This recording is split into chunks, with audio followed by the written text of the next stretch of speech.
Hello, everyone. Welcome back to Real Talks One podcast. Today, we are going to discuss a very important concept that would probably help you be better at your life as well as maybe improve at your jobs as well. The concept is basically it's a pareto principle. You might have heard about it that 20% of the work generates 80% of your revenue, or in a team 20% of the people, or like a less number of people create the biggest impact rather than the remainder side of 80% of the people. I would like to give a few examples to illustrate the point what I'm trying to say, and see how it can impact your life, your work, corporate structure, and things along those lines. And if you can adopt some of the things that I'm going to discuss today, it can create lasting impact, improve your efficiencies, and bring in more quality time for you. Recently, we saw, and even some of these players, whether it is Bhavesh Agarwal from Ola, or even many of the startup founders of unicorns, or Narayan Murthy, who continuously keep harping on you should work 70 hours, 80 hours a week, or you should work 6 days a week, or things along those lines, so as to improve the productivity. See, the point is that, like, if you're learning and that's what you like, maybe that is good. You have to do it. I know a lot of people who used to prepare for IIT JEE examinations used to sit for 10, 10, 15 hours every day to study, to crack like a JEE examination, etc. But those things were basically sometimes 1 year long marathons or 2 year long marathons, and then it was done. If you continue the same thing even after getting a job, the problem is this becomes your habit and you basically continue to do that. While doing this, you lose all the social aspects, your health, your food, your sleep, and things along those lines. Sometimes even in your 20s, if you're doing this still, you're single, you don't have much responsibilities and all, maybe it is okay. I think it can give you outsized returns at the cost of your health and things along those line.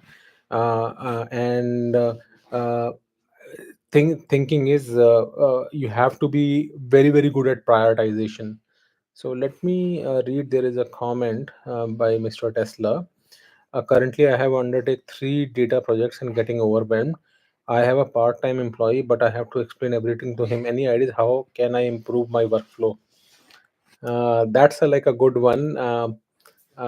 You have to either, essentially have another part-time employee, or leverage a chat GPT if you have some generic work that it can basically give you some already optimized scripts or things like that. You have to hit and trial. There is no right way of doing it, but that's the way I would do it. Or negotiate more time from your client or customer, whosoever has given you those multiple projects. But I would just say, try to figure out which project is going to create the biggest impact, prioritize that. And that's also going to be this part of my discussion in this today's topic. So those are some of the things that come to my mind, top of the mind right away. Try to see if you can use any of those strategies, but hang in there till the this podcast is over, to see if you can get some more ideas to solve for your thought process. So I took on some very challenging projects, especially in the realm of business intelligence, analytics. So back in the day, like 15, 20 years ago, mainly what is considered as analytics today, they used to call it as data warehousing and business intelligence, DHBI. That's what they used to call it. And Cognos and Informatica used to be the key tools that people used to do at that time. And for machine learning, they used to use a product known as SAS Institute. That's the company that used to build the basically studio in which you could do the scripting and build all your decision tree, random forest, clustering, and things along those lines.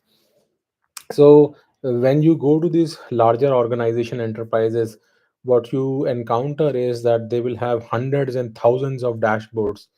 There will be a sales dashboard, marketing dashboard, then the sales dashboard itself will be sliced and diced by customers, by area, by location, by products, and there will be just so many assortment of dashboards. And you will see that not each of these dashboard is actually generating any kind of insight or value. Many of them are just representing the data as it is, but it is very hard to derive any insight out of them. And I have seen this across multiple startups, multiple enterprises throughout my career. And one of the things that I did throughout my career was to simplify things, because creating complexity is easy. So don't get me wrong, I'm not decrediting the people who might have built those dashboards or off late did not maintain them and basically moved on to different projects. The problem is that once you create them, that's fine. It's like tech debt, right?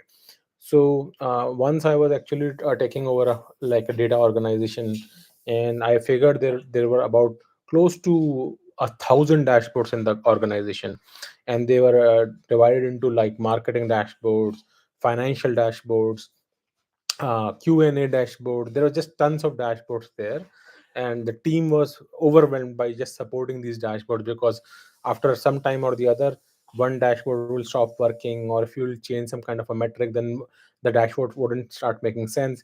Then sometimes you would have multiple dashboards for exactly the same thing, and each of them are having different data sources. So they will start showing you different matrices. So now you have to question which is right, which is wrong, which is the single source of truth. So they were like, creating a lot of confusion. On top of that, it also seemed that you had to maintain all these different dashboards. So the team never had any time to do innovation. They were just doing carrying burning the midnight oil just to business as usual, just to continue to support that. So one thing that I did in the organization was that I first started using my team to do an analysis of what these dashboards are, categorizing them into like this is marketing, this is finance, and such kind of categorization. Then I started kind of prioritizing them, that what is the usage of each of these dashboards. So we instrumented all these dashboards basis on how many times people are opening these dashboards, how many kind of reports are being generated off of these dashboards, and things like that. So that gave us an understanding of what are your top, let's say 10 or top X number of dashboards that are being used across the organization. Then we basically shoot out a mail to all the key stakeholders, suggesting that if these dashboards are not there, what is that you are going to lose. Respond back to us in X number of days. If you don't respond back, we'll assume that these dashboards are no longer required. So we are end of lining these dashboards, and we'll basically completely delete these dashboards actually going forward if we don't hear back from you. Second thing we asked them was, if these dashboards are important, please tell us what kind of insight, what kind of business metric or value you derive out of these dashboards. Please share those things back so that we can basically incorporate them as well. So you'll be surprised that we had close to 1,000 dashboards that we were supporting, and as you can imagine, to support these 1,000 dashboards, you at least need 10 to 20 people team just to maintain these dashboards, make sure that they're up and running, their infrastructure is up and running, and you have to continuously evolve them, because the matrices keep changing, data sets keeps changing, and things along those lines, right? So what I was able to do is that by shooting out these emails to all the stakeholders, letting them know that we are overhauling our entire analytics system, uh, what we were able to do was that after almost 2 months of time, first of all, we completely changed the user experience of the dashboard. So they were built on very old technology. I think they were using Tableau, but they were not really leveraging all the beauty of Tableau. So first of all, we moved on to open source, and we moved into a very nice look and feel of a UI, user experience, so that the clunkiness that we were having with respect to Tableau was no longer there. Secondly, because we're now using open source, we did not have any licensing fees that we had to pay for it. So we first of all cut down the cost. Second of all, the user experience became much more modern. Uh, by we basically eliminated some of the pie charts, we brought in heat maps and things along those lines, lot more visual appeal. So and we used very good color coding, so that immediately people can get a sense of what's going on without even getting into details of it. That's the beauty of a dashboard, that it has to be done in a way that you don't have to drill down unless it is really needed, and if you all you care about is overview, The moment you see it, it should be very clear. Like for example, a green indicates everything is up and running, red indicates something is like problematic, and orange indicates that it's not running at the optimal level, right? So using familiar colors, using pictorial representation of how things are, using pie charts in a way that showcases which is big product, which is not, etc., really get that difference. And we took immediate feedback from our customer. That was one thing. Second thing was, from when I took over, I had close to 1,000 dashboards in one of these engagements, and in about 3 months time, like one quarter's time, we were able to bring it down to almost less than 100 dashboards actually. So we basically cut down 90% of the junk dashboards. So I'm not going to say that all 90% of them were bad, or they were not good, or they did not have their value. The point is that they might have had value for the people who created them. Many of those people were no longer there, but these dashboards used to exist, and many times people did not were even aware that there are other dashboards which are already solving the problem that they are looking for in this dashboard. So there was sometimes even replication, duplication of effort as well across multiple dashboards. So in certain cases we immediately got responses from people that, hey, no, I require this dashboard, this is giving me this much information, it is critical for me to do marketing campaigns and whatnot. Or financial team came back saying that, oh, this helps us define the units of usage of our cloud credits and things like that, so it's very important, just keep it there, etc. So while collecting all this feedback, we created that loop or funnel, like taking feedback from stakeholders and our customers to see what value the analytics and the data team is actually creating for these customers. Second of all, we had limited resources. As I said, there were 10 people who were just focused on maintaining these dashboards and whatnot. Now when we were able to cut down from 1000 to 100 dashboards, we also came out with key standards. Like there are coding standards, right? We also came out with the standards for user experience, like how the look and feel should be, color coding should be, because many of these dashboards were built on disciplinary technology. So some had quick view as a backend, some had tableau as a backend, some were built on using a pentaho, etc. So we streamlined all of these dashboard with one technology stack, same user experience, look and feel, so that when we move from one dashboard to another, it's not like relearning experience for you, it's a seamless transition to other, so you it's automatically understandable. And the color coding and scheme also we used, which is standard across the board for all these dashboards when we did the tech refresh for them. So this way actually it created a very good ease of understanding of how analytics has to be consumed. We were able to remove 90% of the dashboard which were of no use right now, or were duplicates, or were just adding minimalistic value, but it was just too much of effort to maintain them. And now because of this standardization, what happened is that many of them became self-service actually. So we added capabilities wherein some of the slicing and dicing, some of the additional attributes that people wanted, they could basically query and basically upgrade the dashboard by themselves, rather than depending upon a data team who would code it and basically enter it out there. So these were some of the steps that my team took to basically make these as self-service, a very good user experience, and basically give the right insights that the people really wanted for. Now once I was able to cut down the majority of these dashboards, right, we had enough time for having these people start thinking of innovative ways to derive value. Many times the data teams are just cost centers for companies. They don't think in terms of products, they don't think in terms of, can I basically bring in revenue for the company?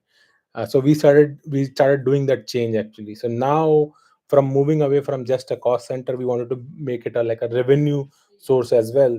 So first of all, I created a segmentation and targeting system on top of the data that we had actually. So luckily for us, we first of all created this segmentation and targeting system wherein you could target so we had a lot of consumer data that we were getting, where you had demographic information, like let's say the age, the sex, geographical geo data, income levels and things like that. We enrich the data from external data sources that we had from Nelson and other kind of third party, Blue Kai and other companies, from where you can get the third party data to enrich this existing data that you have. And then we offered it as a part of a segmentation and targeting system, wherein you could target a customer based upon demographic profile, their behavioral profile, like how many times they're clicking, where they're clicking, etc., and income profile, affinity to films or food or different kind of categories that these people are interested in, etc. So we were able to offer this segmentation and targeting system on top of the data that we were collecting of all these consumers who were accessing our systems, so that now you could basically run a marketing tech campaign on top of this data, and we can bring in additional revenue because now we're monetizing the data that we have through marketing and segmentation, that we were able to do that. So that's one example of how do you convert a cost center to a revenue center. So not only we were able to cut down our excessive basically dashboards that we had, which was waste of our time and energy. I was able to redeploy the existing people to focus on what is more important. We were able to standardize all the dashboards, remove all the duplication that was there, and highly prioritize these dashboards. So if you believe me, even with those 100 dashboards, because sometimes you cannot completely clean everything, you still have to have some additional burden or tech debt still there. I would say even with those 100 dashboards or dashboard that we had, so 100 is, I'm just giving you a like a ballpark figure, so they were probably around 105 or 110 ish, something like that, right?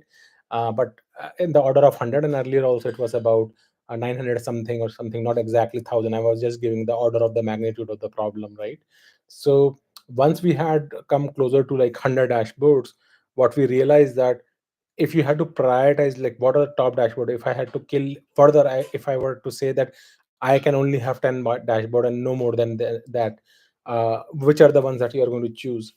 So if we had to run that kind of prioritization, what we figured that probably 25 to 30 dashboards were the real crux, like 90% of our traffic, like across the all the like the finance, marketing, advertising department, engineering, product, uh, almost 25 to 30 dashboards were the like the key like P1 matrices that people were wanting to look at it, and remainder 70 of them were like divided across the 10% of the traffic. But they were still critical enough that we could not let go of them, so we had to keep them. But this gave us a very good indication that whenever an incoming request comes in, we will always prioritize those 25 to 30 dashboards which were high priority dashboards. And if a request comes for like those remaining set of dashboards, they would be chosen as kind of long tail.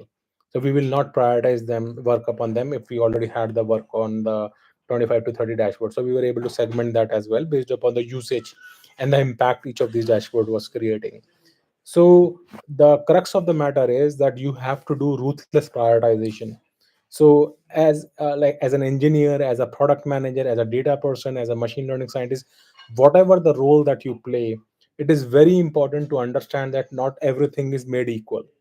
So each and everything has different priority, it has different impact and different severity.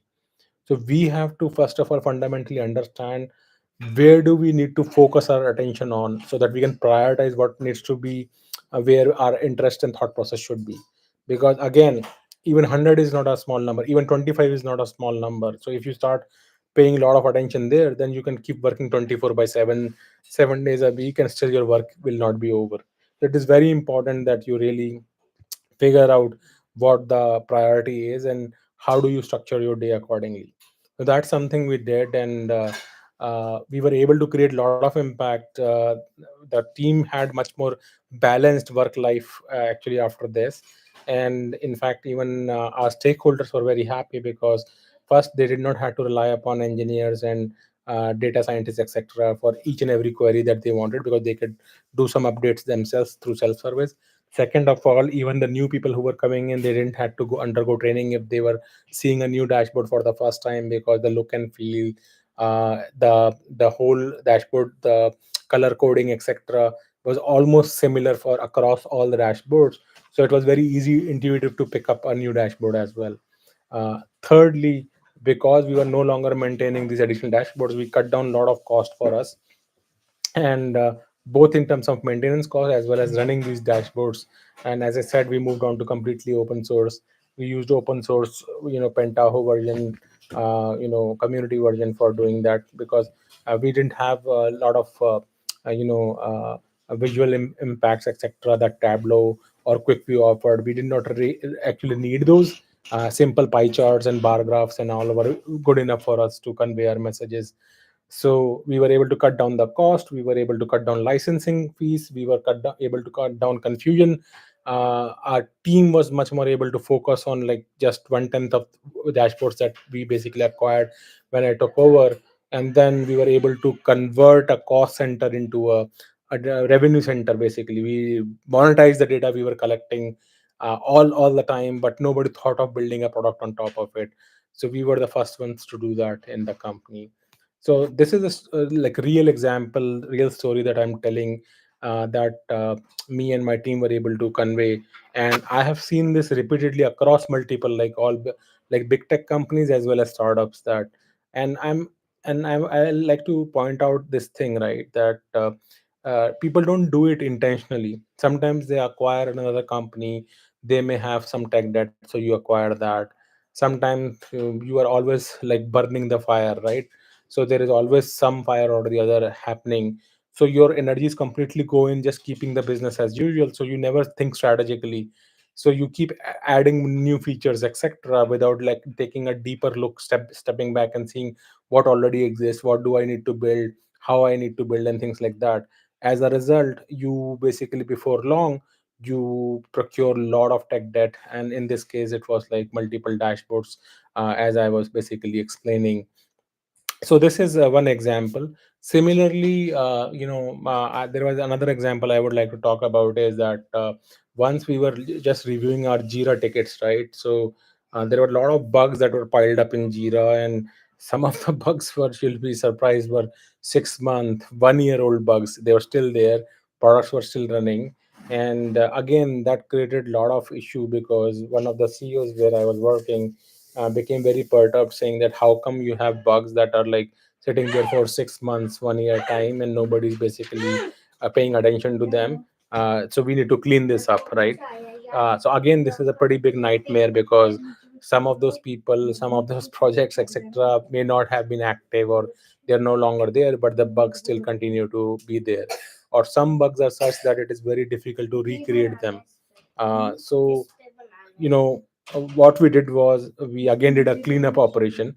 In this cleanup operation, again, to shut down certain bugs, we again realized the same strategy, that we started basically sending mails to the key stakeholders, suggesting them that there are these kind of bugs, what is the impact of this bug, can you recreate this bug, and if we were to completely remove this bug, will it have an impact on your system, or you don't care about it, or how critical is this bug that it needs to be fixed, and it will give you this kind of a result. So we wrote those emails, start sending them questions, or said that if we don't hear back, we are going to basically close these bugs, thinking, saying that they are no longer active, and nobody is going to take care of them. So we also deployed like a classifier, basically, that would try to find out, are there similar bugs like this already in the system. Because again, there were problems of duplicates here as well. Sometimes people may open up multiple bugs that were pretty much talking about the same scenario, but there were already two or three copies of the same bug. So through this clustering of all the bugs that we were there, we were able to find out what were duplicates or almost similar bugs. And through some further analysis, we were able to close some of those bugs, or at least make these bugs dependent upon the main bug. So once the main bug basically gets solved, then the remainder set of bugs will also be automatically solved. So we were able to do that. So I think when we took over, we had close to I would say 400 plus bugs that were open up. And we were able to, after this exercise, we were able to condense them into probably 25 or 30 bugs actually. That is what they all basically came down to. So you can like imagine. So I'm not talking about the active bugs that are part of the sprint that were running in. So these were all bugs which are very aging actually. So we used an aging function. Generally in Jira and all, you can do that, right? You can run queries saying that show me all the bugs that are like greater than like 3 months, or 6 months and things along those lines. So we took that as a metric, saw what existed. So we found out close to like 400 plus kind of bugs. After doing the analysis, shutting down all these bugs, removing the duplicates and whatnot, we were able to come down to almost 25-30 bucks, which is much more manageable. Again, 25 to 30 is not like very small number, but compared to 400 when nobody was paying them attention, now we had about 25 to 30. So I was able to set up like a tiger team to start looking into those 25 to 30 bucks to basically find the root cause of them. And again, for root cause, I established a new process where we said that we are going to ask like 4 or 5 whys, like w's, like, so when did this occur, what occurred, when did this occurred, why it occurred, what are you going to fix, what are you going to do to fix it, and what are you going to make sure that it is not going to repeat again. So those are like four like Y's or four W's, as we got to tell it. For each of those 25-30 bucks that were there, we put this template in to make sure whomsoever was assigned these bugs would answer these basically questions. So these were in various different areas. Some were like front end focus, some were in like the server side, some were on the like the data side. We had all kind of different bugs, etc., right, across the organization. So that's another cleanup that I was able to achieve. And this actually created a lot of goodness, because one, we were able to clean up the Jira that nobody wanted to see, because those 400 words was just too unmanageable, and everybody was focused on building their features, and nobody would give a damn or like even look at this side. CEO became extremely happy because he never imagined these 400 bucks will result into 25 bucks just in the matter of a like a month. So in a month's time, we were able to cut down this thing. And for me, all that was very good, because I myself was able to understand some of the challenges the company was going through, some of the problems that were there. And again, it was nobody's problem as such. It's just that the company had gone through multiple M&As, so they had acquired a couple of products. There they acquired legacy bugs that were out there. Then because different department did not talk to each other, they would file a bug, but similar bug already used to exist. So very rarely it happens that when somebody's filing a bug, they will do a kind of a search thing to figure out if a bug similar to this already exists or not. So they would just go ahead and file a bug, right? And unless the bug gets assigned to a person who does a like a thorough job of searching if it already exists or what is the solution, and if nobody pays attention, it doesn't get picked up in the next sprint, then the possibility is that as the bug starts aging, then it is less likely that anyone will basically pick it up. And the moment it becomes like month, 2 month, 3 month and all, then most of the time it is just going to be pending. Actually, nobody's going to pick it up.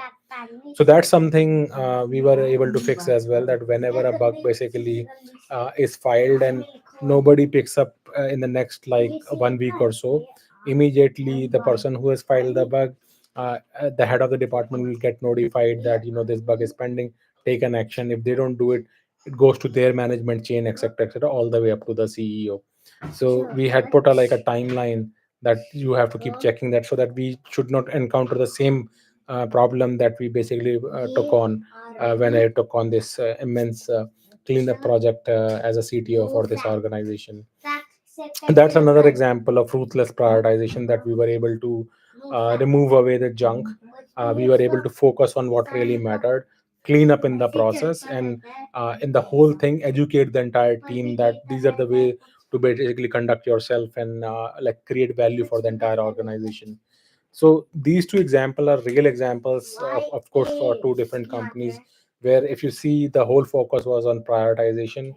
Uh, Last example I would like to give is very important, uh, and again it is to do with like how you focus with your time.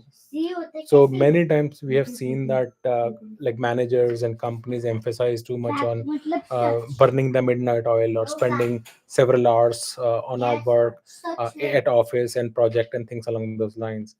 While sometimes it is necessary, I completely understand, sometimes it is necessary, and but if this continues for a long period of time, then it can be very very draining on your health, and it's no good actually. So I am a proponent of work life balance, focusing on your health, your personal you know well-being, your mental health, your sleep, your exercise, your food, eating habits, rather than just working day and night, spending your time with your family and things like that. That is very, very vital. Only then, once your mind is clear, you can think strategically and really create innovative solutions. If you just work like a workhorse and things like that, then you just work like a robot. You don't think actually, and that's no good for anything, neither for your work, neither for your company, neither for your own well-being. So what I have seen, especially, is that when people go to office, they spend a lot of time in chit chatting. They will attend a lot of meetings, whether they are required in those meetings or not. And then like they will start playing ping pong. They'll go for walks on lunch and coffee breaks, or sutta break as they call it, right? They'll go on for like smoking and whatnot. So technically they may start their day at 9 a.m and they are working, say, let's say at till 6 p.m. But if you see, the productive time is hardly 3 to 4 hours in the whole day. So even on the clock it shows that you're working for 8 or 9 hours, but everybody knows that the actual productive time is only 3 or 4 hours. So that is not good. And like in my earlier days when I was software engineer, I was like talking like close to like 20 15 years ago, right, when I used to write code and whatnot, that I was very categorical that whatever work was assigned to me or whatever I was working upon, I would remove all distractions there. I'll put a headphone, play some like good music, like some melodious music. That's my favorite, and just focus on my work. Like no talk, no chit chatting with anybody. Just focus on that. Once I complete it, finish it, then I can keep playing TT, go on walk, go to gym, whatnot. But till the time I have the work, I'll make sure that it is done. So this is something I would like to educate to the rest of the generation who is working right now, that whenever you are working, have dedicated focus quality time. And I believe working from home can create that quite a bit, because in office, one after the another there will be some meeting, somebody will come and disturb you, etc. So you cannot concentrate actually. So in office actually the productivity basically goes down. It may be true that for some people the productivity may go up at the office, because they may find that they are not able to work with their kids and all. I am just too fond of my kids and my family, so my productivity runs just fine. Even if my kids are behind me or speaking or shouting, etc., I can still concentrate. I'm able to doze that off and still focus on my work.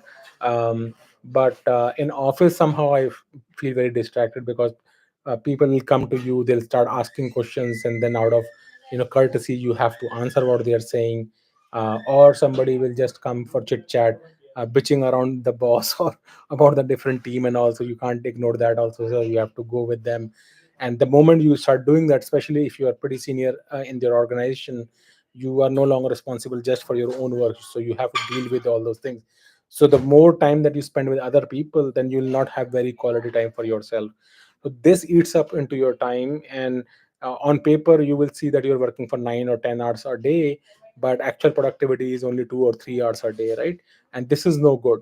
So my advice to everybody is that when you are uh, basically you are thinking, focus on like quality work, right? Quantity doesn't matter here. Sometimes it does. I'm not going to say that every time quality is more important. Sometimes you have to put the extra effort. Maybe there is a critical bug, or there is an urgent release that have come up, or there is a customer issue that has come up, right? Or you're launching a new product, go to market, etc.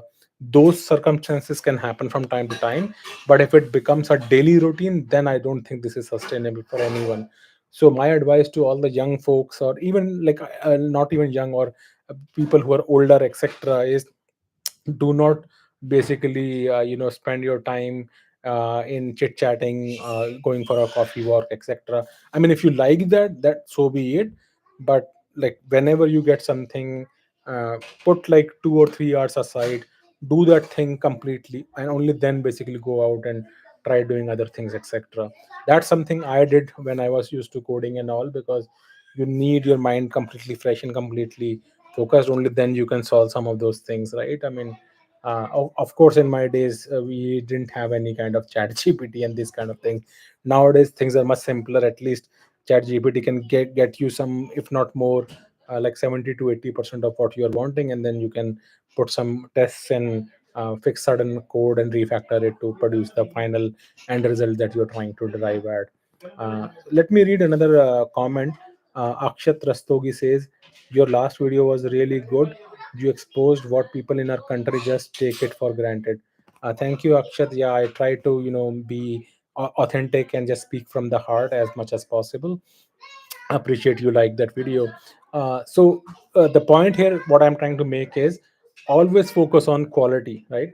So spend quality time with your family, spend quality time with your friends, even at your work. Try to spend quality time, right? That is going to differentiate you from rest of the others. Because work is such that, no matter, if even if you work 24 hours a day, it will still not complete. You'll still continue to be working again and again. So it is very important that you focus on quality. Any task that is assigned to you, uh, put dedicated 1 or 2 hours on it, complete that task, and only then start thinking about playing tt or chit chatting or drinking tea and coffee and things like that. This way you'll be able to wrap up your work rather quickly, and then you'll have a lot of free time to work on any other passion that you have. So that's something, I advise everyone. And if you are able to do that, I think you'll attain a very good work life balance. So that's all I had from my side. And again, the question is, whenever you get a lot of different things, please prioritize, like, what do you really want, right? Some people cherish like titles. They want to get promoted in their jobs. So they want to take on those projects that have limelight. They want to showcase that they are coming early in the office and leaving later in the office, so that perception of always being busy in the work is there. They want to attend all these different meetings. I am going to tell you, many times you can decline the meetings. You don't have to attend all those meetings. I'm not going to say that you can decline all the meetings, but many meetings you can decline actually. So I'll tell you, like, some of the corporates where I have worked, I attended some of the meetings. Where the number of people who were attending the meeting were how many? Like, we used to join on Zoom calls. There were 300, 400 people in single meeting who would join. Okay. Now you can imagine, in such a big meeting, which is 1.5 hour meeting, there are already like 300, 400 people. You are not going to be able to make your point, and not everybody will be heard or listened into. Of course, all the SVPs and EVPs, etc., will get their chance. In fact, even they did not get the chance. There used to be a predetermined speaker who would speak, and then once in a while somebody would get a chance to speak up and respond, etc. But that was it.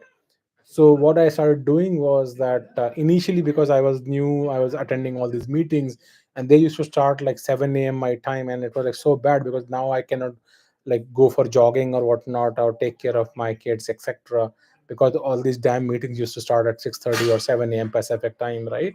And then even in the evening again, you had meetings like even at like 7 p.m., 8 p.m., 8:30, 9 p.m. So basically whole day is screwed. Like, in the morning you wake up immediately into meetings, and again while you're going to sleep again you have meetings, and of course throughout the day you have the work to be done. So I thought this was not sustainable. What am I supposed to do? So as a leader myself, I made a determination what meetings are important for me, what meetings are not. uh, Essentially, you had to pick and choose which meeting you should be attending. So I started doing that actually. So what I was able to do, like, I had pretty much daily, I had several different meetings. Some were like incident meetings, some were strategic meetings, some were roadmap planning meetings, some were like partner team meetings. Like, there's just tons of meetings every day, right? So basically what I did was, what is going to create the biggest impact for me, what were my strategic projects where I needed some help and things like that. So rather than going to all these meetings where my bosses were there, etc., just to showcase that I'm available, I'm present there, I used to go to them as well, because sometimes you just have to be there, like show your name, etc. Was there. And But then I started kind of skipping other meetings. I would decline them, saying that I had a conflict or I had other meeting. started creating my own meetings that were very relevant and only call specific people, and other people who are not required, I will send them as optional in the meeting, so that they are not forced to come join my meeting. Only if they want they can come, if they want to skip they can skip. People who are mandatory, I will put them as mandatory, that these are the people required, because these are the people required to basically be part of this meeting to make these decisions. Before doing these meetings, I will always send a like a pre-read, actually, where I'll describe the agenda of the meeting, some of the key points that are going to be discussed, etc., so that people can, if possible, answer some of those questions, or if they had any clarifying questions before the meeting happens, rather than in the meeting basically deciding what needs to be done. So this way, my meetings used to be very productive. Some of the meetings were only wrapped up in like 10 to 15 minutes, even though I would put 25 minutes at a time. So I did another thing was that for a half an hour meeting I'll only put 25 minutes, for 1 hour meeting I'll put 55 minutes, because I wanted to give like at least 5 minutes for people to give a like a break if they have to run into another meeting, right? So that's something. And I did not run the meeting for whatever time it was. If the things were wrapped up earlier, I would shut down the meeting right away. Those are some of the things I was able to do in my own career, and I think many people can learn from it, and they should do it at their end as well. So let me read another comment. Akshat Rastogi says, today's Jolts data indicate tech hiring coming back, but I wonder if can be trusted. Uh, I probably did not see this report.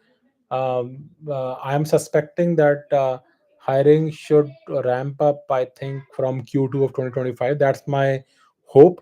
It's very difficult to say one way or the other. For now, what seems like the case is that there is just tons of uncertainty in the market. A lot of job losses are happening. You might have seen the GDP figures for India, right? It was a shocker. It is 5.4% growth of GDP. So I'm now suspecting that if this continues, we may start seeing accelerated form of layoffs in India too. Thus far, this was not happening in India. It was only limited to US. But if this is the way India continues, it can be very detrimental to the growth, and we could experience a lot more job losses in India as well. As far as US is concerned, I think overall interest rates are still high. A lot of broader economy is getting impacted. You can see I covered it, I think, in a couple of videos just I think last week or earlier this week. And I don't think the economy will become again good or robust rather quickly. So far, US has not technically announced a recession, um, but it is very highly likely that even if the recession is not announced, some of the growth in sectors will be very stunted. So we'll have to wait and watch exactly how this transpires. But any change in economy, I don't think will happen before Q2 of 2025. If it happens before, then great. I don't think there will be any change until Q2 of 2025. So we'll have to basically wait and watch till that time. So that's all I had for this time around. It's becoming extremely chilly and cold. Today was rather very cold out here, and so please take care of yourself. Make sure that you are wearing layers and wearing a lot of warm clothing, etc. We have started out December. It's pretty chilly and cold out here in the Seattle area primarily. Please eat right, exercise, take enough rest, spend time with your friends and family. I know in next 2 to 3 weeks we will all run into the December holidays. I hope you are able to spend time with your friends and family, and really enjoy the winter season. And soon we'll open up into the new year with new thought processes, new blessing, new hope, and things like that. So with that thing, I'll leave you with the thing that spend time with your family, be healthy, enjoy the good food that is out there. And if you like this video, please subscribe it, share it with your friends and family. Write to me, let me know what other topics you would like for me to cover. Till then, take care, have a nice day, and bye. Talk to you soon.